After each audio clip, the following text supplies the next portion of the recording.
We're frozen. Oh, there we go. We're okay. Have you watched this? No? It's a hit. You're behind. 9.6 billion views in July alone. Okay? Romantic comedy. Have no idea how they got English Go-Go Squid out of Kanida Rida. I don't know how they got that. But in the most recent episode, Crisis, they broke up? No. Soon. The hero plays a video game, and the video game has a map. Oh. And some of those 9 billion views got busy criticizing the places in the sacred territory of China not included in the map. And so they started posting it on, and it started bubbling up from Weibo. And then what? People's Daily issued, you can see there's this little article about don't make too big a deal out of it, but don't make a mistake.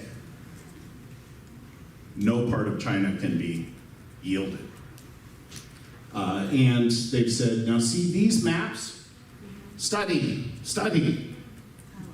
Even if you're a film star, even if you're a film producer. Serious stuff. Some people speculated that the star of the show was a Taiwan separatist, which is bad for your career in Chinese television. Okay.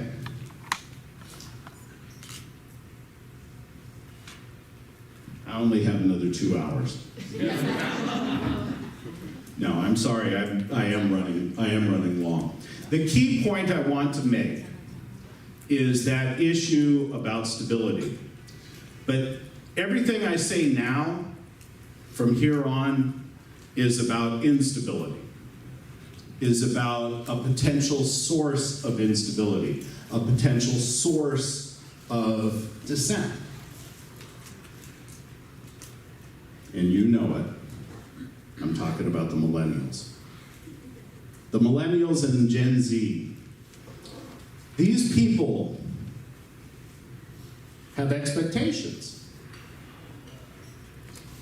And in Taiwan, in Hong Kong, on the Chinese mainland, and in America, not all these expectations are being met. In Taiwan and in the United States, these people can go and vote. They can speak their minds freely. In Hong Kong, they can speak their minds freely, they can't vote. On the mainland, neither. Okay?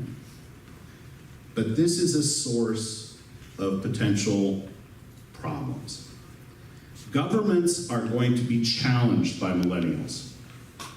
Governments are depending on millennials. We always depend on the young to solve the problems that us oldsters couldn't figure out, problems that we made. But millennials are making demands. So the first one, with regard to China, is if you are a young person, this is the per capita GDP chart. You don't know a time when it wasn't going up and going up quickly. So there's pressure on leaders to deliver. How about millennials as a share of the population? They're huge. The baby boomers are not as numerous. And so if you look, Taiwan, 29% of the population falls into the millennial category. In China, 30.5. In Hong Kong, because of a lower birth rate for longer, about 1 out of 4. In the United States, what? Also about 1 out of 4. Vietnam is the supremely youthful place. So there's a lot of these millennials.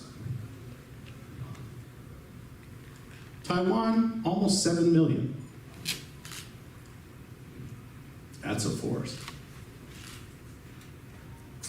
And if you want to understand the sunflower movement, if you want to understand the discontent, part of it is what? Education. I'm in the education business. I would never speak ill of education. And this chart is almost impossible to understand at a distance. But what this chart shows is the percentage of people with college degrees. And because Taiwan is not part of the Organization of Economic Cooperation and Development, they don't get to be on the chart, but I've come up with a statistic. In 2015, almost half of Taiwan between ages 25 and 64 has a college degree. This is new. This is good. This is wonderful. That so many people are able to get this advanced education. But it's also a test. Because one of the things that they learned was to ask questions. And they have expectations.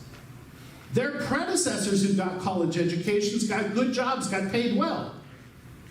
For them, not so much. Let's take a look. Here's the United States. And it's roughly the same as Taiwan. Older, richer, but educated about the same in terms of levels of education. If we look, Taiwan and the United States are ahead of other countries in this rich country mix. South Korea among young people, the best educated on the planet. There's a higher per capita number of PhDs in South Korea than any other place. And 70% of people between 25 and 34 have college degrees. 70%. Okay? Japan is pretty high. China, nowhere near. But that's changing. And as that changes, it's going to be a test for the Chinese government. Now, you've got to educate folks to power the economy forward. But education has two edges. That economic advance and also the expectation edge. And that's what we see in Taiwan, and we're going to see it in China. So here's the expansion of higher education in Taiwan. Now, most of you know this better than I. And so the white line are graduates, and you can see going from not many graduates to over 200,000 a year. And then the yellow line, numbers of students in higher education. And mainly what happened was the conversion of junior colleges into colleges and some colleges into university in the 1990s. In the 1990s. And what do we see? In 1990, only 15% of people can pass the college entrance exam. By the last few years, 9 out of 10. 9 out of 10. And in